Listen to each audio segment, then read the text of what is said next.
મહારાજ film મુદ્દે ગુજરાત હાઈકોર્ટમાં આજે ફરી સુનાવણી હાથ ધરવામાં આવશે। આજે ઓટીટી ફિલ્મ મહારાજ પર હાઈકોર્ટનો ચુકાદો આવી શકે છે। આજે ગુજરાત હાઈકોર્ટ ફિલ્મ નિહાળશે અને ફિલ્મ નિહાળ્યા બાદ જજ ચુકાદો પણ સંભળાવશે। ગઈકાલે યશરાજ ફિલ્મ નેટફ્લિક્સે કોર્ટને પ્રસ્તાવ મૂક્યો હતો તો મહારાજ ફિલ્મના સ્ક્રીનિંગ માટે પ્રસ્તાવ મૂકવામાં આવ્યો હતો। અરજદારે પણ ગુજરાત હાઈકોર્ટમાં રજૂઆત કરી હતી। કોર્ટ ફિલ્મ જુએ અને યોગ્ય લાગે તે મુજબ નિર્ણય લે, અમારે કોઈ કોમર્શિયલ લાભ જોઈતા નથી તેવું અરજદાર દ્વારા કહેવામાં આવ્યું છે।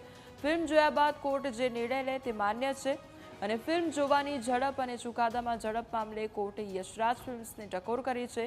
તમે ઝડપ ન કરી શકો, તમારી પાસે 2023થી ફિલ્મ રિલીઝનું લાયસન્સ છે તો 1 વર્ષ સુધી તમે રિલીઝ કર્યું નહીં અને હવે ઝડપ કરો છો તેવું કોર્ટ દ્વારા ટકોર કરવામાં આવી છે। તો કોર્ટ કાર્યવાહીમાં ઝડપ ન કરી શકો, હાઈકોર્ટ દ્વારા ટકોર કરવામાં આવી છે।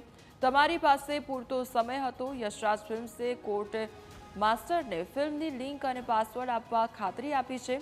તેના મુદ્દા સાથે રજૂઆત કરવાનો કોર્ટે સમય પણ આપ્યો છે અને આજે હવે આ મુદ્દે વધુ સુનાવણી હાથ ધરવામાં આવશે।